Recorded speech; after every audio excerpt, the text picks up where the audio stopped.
Half a day, everybody, and welcome to KUAM News Extra. I'm Jason Salas. Thanks so much for watching tonight because we have a great show. We will be telling you about a concert coming up for the St. Thomas Aquinas School, and Geneva Bosco, of course, you know her as Miss Guam World 2012. She will be here with another People with a Purpose segment, so we have a jam-packed show.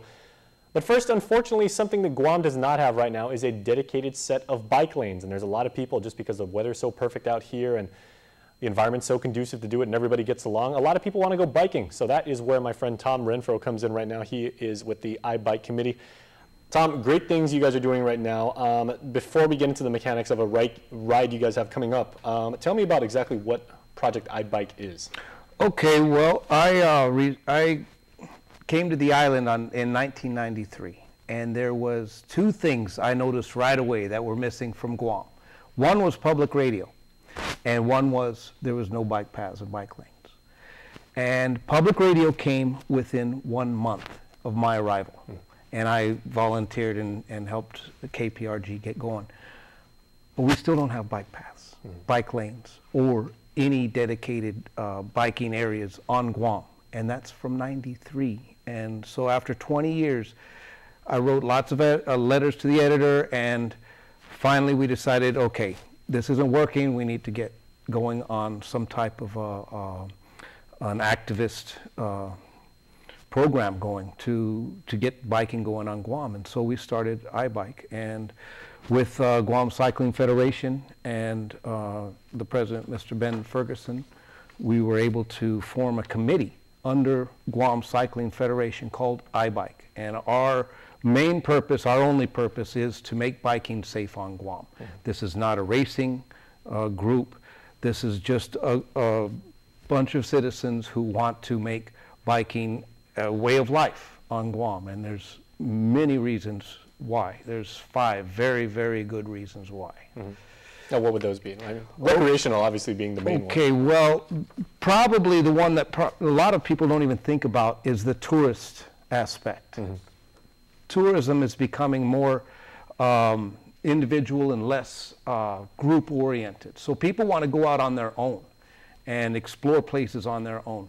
This would be one way to do it. They could get their bike, they could drive down to, they could take their bike down to Agana, for example, from Tumon, have a picnic in Agana and cycle back. That would be one way. So tourism would be a big one. Our bike route that we have proposed goes past 8,000 hotel rooms. So it would be a big, big part, and I think it's going to become a big part of lots of tourist areas biking.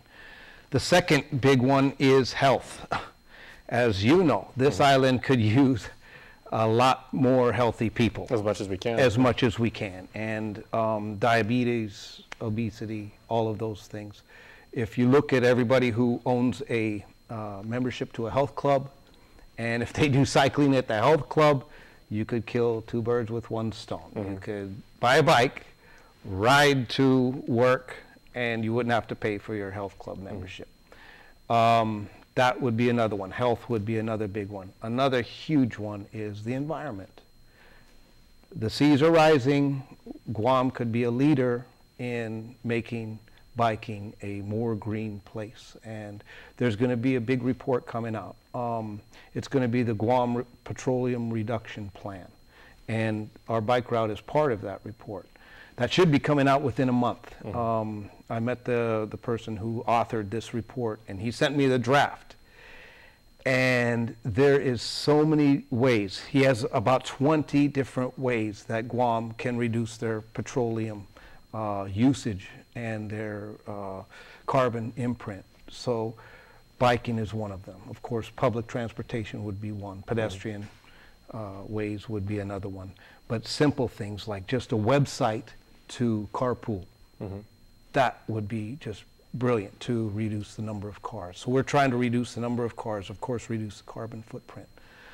So that's the third big one. Another one would be the social aspect of biking. Not everybody can afford a car. And how do these people get to work? Well, they can walk, or they can jump into the back of a pickup, which a lot of them do, or possibly they could be self-sufficient and bike to work.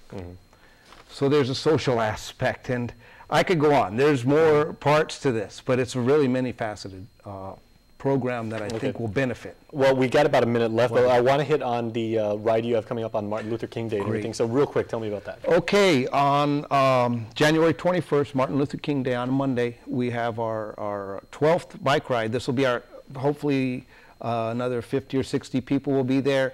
We've had 700 people on our bike ride so far. It'll be starting at Tietzen Tennis Courts, and that'll be at 9 o'clock on that Monday, Martin Luther King Day.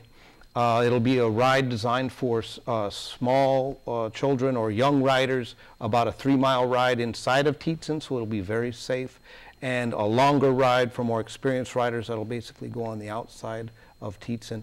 It'll be all right-hand turns. It'll be not crossing any major intersections, so it'll be very safe. Bring your helmet, bring good shoes. This is rain or shine.